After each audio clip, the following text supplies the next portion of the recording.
সেই পলাতক জাহাঙ্গীর তাদের গডফাদার পালিয়ে গিয়েছেন, আর উনি এখন পলাতক অবস্থায় থেকে তিনি অনলাইনে মিটিং করে নতুন করে গোটা রাজধানী সহ বাংলাদেশের সন্ত্রাস সৃষ্টির জন্য চক্রান্ত করছেন। সংগ্রামী ভাই বন্ধুগণ, এদেশের জনগণ ঐক্যবদ্ধ আছে।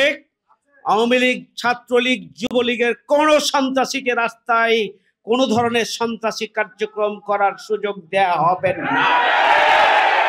আওয়ামী লীগ আমাদেরকে 17.5 বছরে আমাদেরকে রাস্তায় নামতে দেয় নাই, আমরা কথা বলতে দেয় নাই, মত প্রকাশ করার স্বাধীনতা দেয় নাই। আমাদের উপর জুলুম, নির্যাতন, নিষ্পেষণ চালানোর কারণে জামায়াত ইসলামীর যে আদর্শ, যে ইতিবাচক কার্যক্রম, সেগুলো জনগণের সামনে আমরা তুলে ধরার সুযোগও আমরা কম পেয়েছি। সুতরাং আসুন আগামী দিনের নতুন বাংলাদেশ বিনির্মাণের জন্য, আগামী দিনে বৈষম্য মুক্ত, দুর্নীতি মুক্ত, সন্ত্রাস মুক্ত নতুন বাংলাদেশ গড়ে তোলার জন্য বাংলাদেশ জামায়াত ইসলামী যে কার্যক্রম এবং কর্মসূচি নিয়ে ভূমিকা পালন করছে, এদেশের সর্বস্তরের জনগণ যদি জামায়াত ইসলামীর কর্মসূচির কে গ্রহণ করেন, আগামী দিনে নতুন বাংলাদেশ বিনির্মাণে জামায়াত ইসলামের হাতকে যদি শক্তিশালী করেন, তাহলেই আমি বিশ্বাস করি আগামী দিনে শহীদদের স্বপ্ন বাস্তবায়ন করা সম্ভব।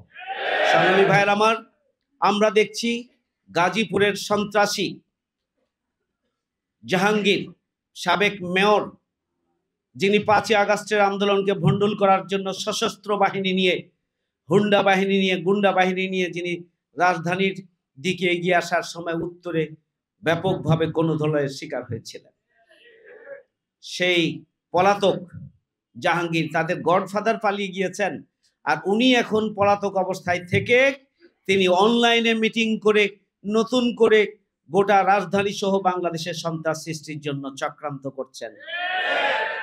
সংগ্রামী ভাই বন্ধুগণ, এদেশের জনগণ ঐক্যবদ্ধ আছে। আওয়ামী লীগ, ছাত্রলীগ, যুবলীগের কোন সন্ত্রাসীকে রাস্তায় কোন ধরনের সন্ত্রাসী কার্যক্রম করার সুযোগ দেয়া হবে না। সংগ্রামী ভাইয়ের আমার, সংগ্রামী ভাইয়ের আমার, কোন সুযোগ দেয়া হবে না। আপনারা ওয়ার্ড পর্যায়ের তৃণমূলের সবচেয়ে কার্যকর শক্তি। আমরা আগামী দিনে রাজধানীকে ইসলামী আন্দোলনের রাজধানীতে পরিণত করতে চাই। আমরা প্রতিটি পরিবারে জামায়াত ইসলামীর কর্মী তৈরি করতে চাই। আমরা প্রতিটি পরিবারে ইসলামের আদর্শিক সৌন্দর্যকে পৌঁছে দিতে চাই। আমরা দল মতের ঊর্ধ্বে উঠে প্রতিটি মানুষের, ক্ষতিগ্রস্ত বিপর্যস্ত মানুষের পাশে আমরা সহযোগিতার হাত নিয়ে দাঁড়াতে চাই। মানুষের অন্তরে জামায়াত ইসলামীর ব্যাপারে যে আগ্রহের জায়গা, আস্থার জায়গা তৈরি হয়েছে, তাদেরকে সেটিকে সুদৃঢ় ভিত্তির উপরে দাঁড় করানোর জন্য আমরা ইতিবাচক রাজনীতির যে ধারা জামায়াত ইসলামী তৈরি করেছে, সেই ধারাকে, রাজধানীকে সবার আগে আমরা প্রতিষ্ঠিত করতে চাই। আমরা আজকের এই সমাবেশ থেকে, আজকের এই শিক্ষা প্রশিক্ষণমূলক আজকের এই প্রোগ্রাম থেকে আমরা অবিলম্বে এটিএম আজহারুল ইসলাম, ঢাকা মহানগরীর সাবেক আমির, কেন্দ্রীয় ভারপ্রাপ্ত সাবেক সেক্রেটারি জেনারেল, নির্যাতিত মজলুম জননেতা এটিএম আজহারুল ইসলামের আমরা অবিলম্বে মুক্তি চাই। আর যদি মুক্তি দেওয়া না হয়, তাহলে আমরা অনতিবিলম্বে রাজধানীতে তীব্র আন্দোলন গড়ে তোলার মধ্য দিয়ে আমরা এটিএম আজহারুল ইসলামের মুক্তি নিশ্চিত করেই আমরা ঘরে ফিরবো ইনশাআল্লাহ।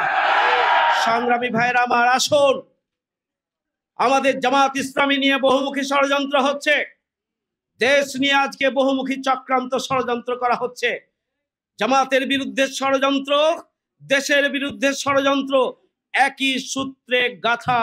সুতরাং আগামী দিনে সকল ষড়যন্ত্র চক্রান্তের দাঁত ভাঙ্গা জবাব দেওয়ার জন্য রাজধানীর ইসলামী আন্দোলনকে, জামায়াত ইসলামীকে একটি শক্তিশালী ভিত্তির উপরে দাঁড় করিয়েই আগামী দিনের সব ধরনের চক্রান্ত এবং ষড়যন্ত্রের দাঁত ভাঙ্গা জবাব দেব সে আহ্বান জানিয়ে, এবং সেই জন্য অরে অরে ইউনিটি নিউজেক শক্তিশালী সংগঠন, মজবুত গণভিত্তি সম্পন্ন সংগঠন, গণমুখী সংগঠন গড়ে তোলার মধ্য দিয়েই আমরা আগামী দিনের সকল ষড়যন্ত্রের মোকাবেলা করবো ইনশাআল্লাহ। সবাইকে ধন্যবাদ। আল্লাহ হাফেজ। বাংলাদেশ জিন্দাবাদ। বাংলাদেশ জামায়াত ইসলামী জিন্দাবাদ। আসসালামু আলাইকুম ওয়া রাহমাতুল্লাহি ওয়া বারাকাতুহু।